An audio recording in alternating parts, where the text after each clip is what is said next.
Friend, સ્વાગત છે તમારું મારી ગુજરાતી રસોઈ ટિપ્સ ચેનલમાં। તો આજે આપણે બનાવીશું ખાવામાં સોફ્ટ અને સ્વાદિષ્ટ સોજીનો નવો નાસ્તો। તો ચાલો આપણે બનાવવાનું શરૂ કરીએ। સોજીનો નાસ્તો બનાવવા માટે મેં અહીંયા એક મોટી વાટકી સોજી લીધો છે। તો આ રીતનો જે મોટો સોજી આવતો હોય છે તે સોજી આપણે નાસ્તામાં લેવાનો છે। સાથે જ આપણે તેના કરતાં થોડી નાની વાટકી દહીં લીધું છે। તો હવે આપણે એક વાસણની અંદર સોજી અને દહીં લઈ લઈશું। બંનેને આપણે સરસ રીતે મિક્સ કરી લઈશું। તો પહેલાં આપણે અહીંયા પાણી નથી ઉમેરવાનું, આ રીતે આપણે દહીં સાથે સોજીને મિક્સ કરવાનો છે। તો સોજીને આપણે અહીંયા દહીં સાથે સરસ મિક્સ કરી લીધો છે।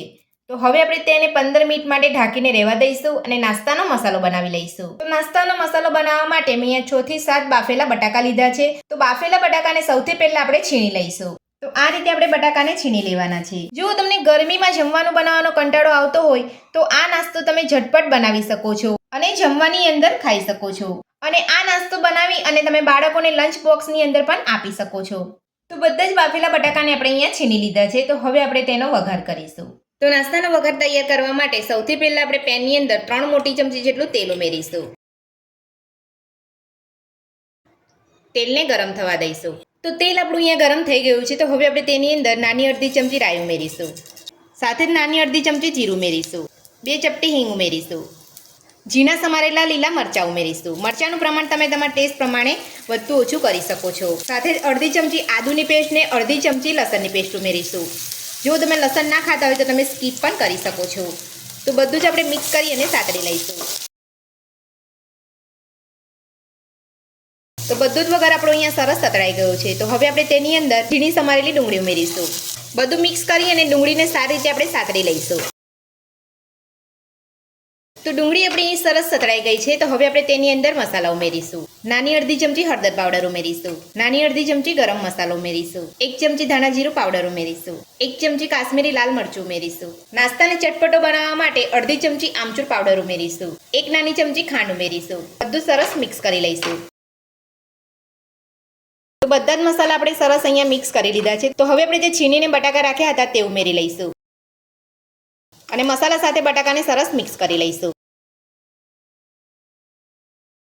તો બધું જ આપણે અહીંયા સરસ મિક્સ કરી લીધું છે। તો હવે આપણે તેની અંદર સ્વાદ પ્રમાણે મીઠું અને ઝીણા સમારેલા ધાણા ઉમેરીશું અને ગેસની ફ્લેમ બંધ કરીને બધું સરસ મિક્સ કરી લઈશું। તો ચટપટો અને ટેસ્ટી આપણા નાસ્તાનો મસાલો બનીને તૈયાર છે। તો હવે આપણે મસાલાને ઠંડો થવા દઈશું। તો નાસ્તાનો મસાલો આપણો ઠંડો થાય છે ત્યાં સુધી આપણે દહીંની અંદર સોજી પલાળીને રાખ્યો હતો તે ચેક કરી લઈશું। તો સોજી આપણો અહીંયા સરસ ફૂલી ગયો છે। તો હવે આપણે તેમાં થોડું થોડું પાણી ઉમેરીને બધું સરસ મિક્સ કરી લઈશું અને એક ખીરું બનાવી લઈશું।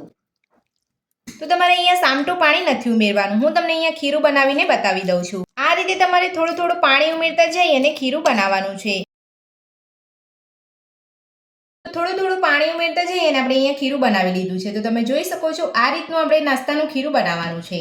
વધારે પડતું તમારે પતલું કે જાડું નથી રાખવાનું। તો હવે આપણે તેની અંદર સ્વાદ પ્રમાણે મીઠું ઉમેરીને બધું સરસ મિક્સ કરી લઈશું।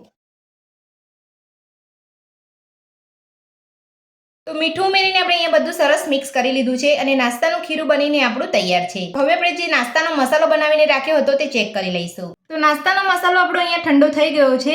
તો હવે આપણે મસાલામાંથી નાસ્તાના લાંબા રોલ વાળી લઈશું। તો રોલ વાળતા પહેલા આપણે હાથ ઉપર તેલ લગાવી લઈશું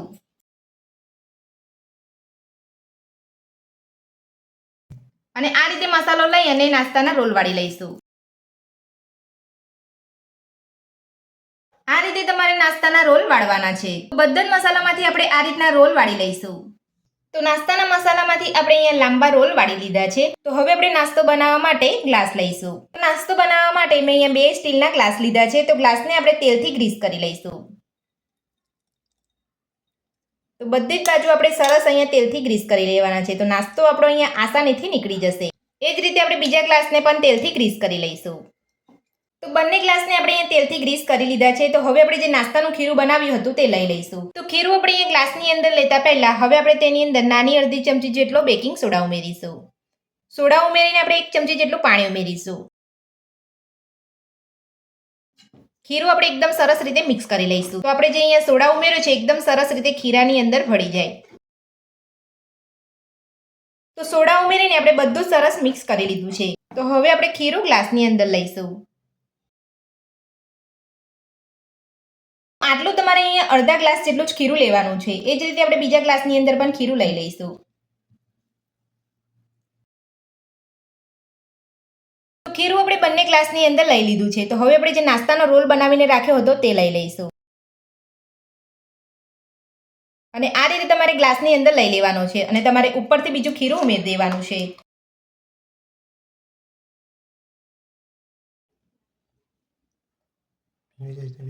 એ જ રીતે બીજો રોલ પણ આપણે બીજા ગ્લાસની અંદર લઈ લઈશું. તેની અંદર પણ આપણે ખીરું ઉમેરી લઈશું. તો હવે આપણે નાસ્તાને કૂક કરી લઈશું. તો નાસ્તાને કૂક કરવા માટે મેં અહીંયા એક કુકરની અંદર પાણી ગરમ કરવા મૂકી દીધું હતું અને પાણી પણ ગરમ થઈ ગયું છે. આ રીતનું પાણી ગરમ થાય ત્યારબાદ તમારે નાસ્તાને કૂક કરવાનો છે. તો પાણીની અંદર મેં એક સ્ટેન્ડ રાખ્યું છે. તો સ્ટેન્ડ ઉપર આપણે ગ્લાસ લઈ લઈશું. નાસ્તાને આ રીતે મૂક્યા પછી ઢાંકણ ઢાંકીને ગેસની ફૂલ ફ્લેમ પર 10 થી 12 મિનિટ માટે નાસ્તાને કૂક કરી લઈશું. તો નાસ્તાને કૂક કરી અહીંયા 10 થી 12 મિનિટ જેટલો સમય થઈ ગયો છે. તો હવે આપણે ચેક કરી લઈશું.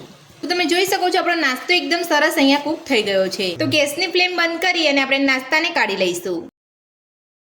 તો નાસ્તાને કાઢી લીધા પછી હવે આપણે નાસ્તાને ઠંડો થવા દઈશું. ત્યારબાદ આપણે નાસ્તાને ગ્લાસમાંથી કાઢી લઈશું. તો નાસ્તો આપણો અહીંયા ઠંડો થઈ ગયો છે. તો હવે આપણે નાસ્તાને ગ્લાસમાંથી કાઢી લઈશું. તો નાસ્તાને ગ્લાસમાંથી કાઢવા માટે મેં અહીંયા ચપ્પુ ઉપર તેલ લગાવી લીધું છે. તો હવે આપણે નાસ્તાને ગ્લાસથી અલગ કરી અને કાઢી લઈશું. તો આ રીતે તમારે ચપ્પુ વડે નાસ્તાને કાઢી લેવાનો છે. તો તમે જોઈ શકો છો આપણો આખો નાસ્તો એકદમ સરસ નીકળી ગયો છે. તો હવે આપણે નાસ્તાને એક પ્લેટની અંદર લઈ લઈશું અને બીજા ગ્લાસમાંથી આપણે નાસ્તો કાઢી લઈશું. તો નાસ્તો આપણે અહીંયા ગ્લાસમાંથી કાઢી લીધો છે. તો હવે આપણે નાસ્તાને ફ્રાય કરી લઈશું. તો નાસ્તાને ફ્રાય કરવા માટે મેં અહીંયા ગેસ ઉપર એક પેન રાખ્યું છે. તો પેનની અંદર 1 મોટી ચમચી જેટલું તેલ ઉમેરીશું. તેલને ગરમ થવા દઈશું. તો તેલ આપણું અહીંયા ગરમ થઈ ગયું છે. તો હવે આપણે તેની અંદર નાની અડધી ચમચી રાઈ ઉમેરીશું. સાથે જ નાની અડધી ચમચી જીરું ઉમેરીશું. થોડું પાણી ઉમેરીશું. થોડું પાણી ઉમેરી લીધા પછી હવે આપણે તેની અંદર ઝીણા સમારેલા લીલા દાણા ઉમેરીશું. થોડી હળદર ઉમેરીશું. થોડું કાશ્મીરી લાલ મરચું ઉમેરીશું. બધું જ મિક્સ કરી લઈશું અને બધા જ મસાલાને સરસ અહીંયા ગરમ થવા દઈશું. તો બધા જ મસાલા આપણે અહીંયા સરસ ગરમ થઈ ગયા છે. તો હવે આપણે નાસ્તાને લઈ લઈશું. આ રીતે તમારે નાસ્તા ઉપર મસાલો લગાવી લેવાનો છે.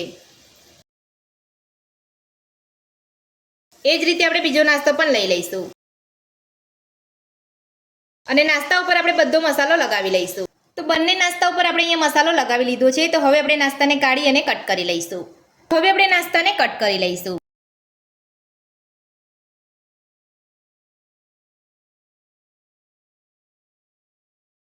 તો નાસ્તાને આપણે અહીંયા કટ કરી લીધો છે અને તમે જોઈ શકો છો આપણો નાસ્તો એકદમ સરસ બન્યો છે અને આપણો નાસ્તો સોફ્ટ પણ બન્યો છે.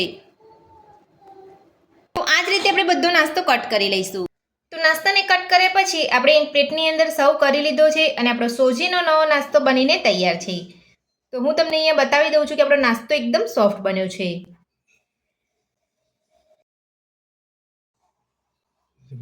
તમે જોઈ શકો છો એકદમ સોફ્ટ અને આપણો ટેસ્ટી નાસ્તો બનીને તૈયાર છે.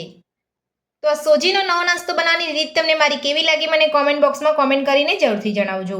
આજની રેસીપી પસંદ આવી હોય તો વિડીયોને લાઇક કરજો, ચેનલને સબસ્ક્રાઇબ કરજો, તમારા મિત્રોને જરૂરથી શેર કરજો. Thank you.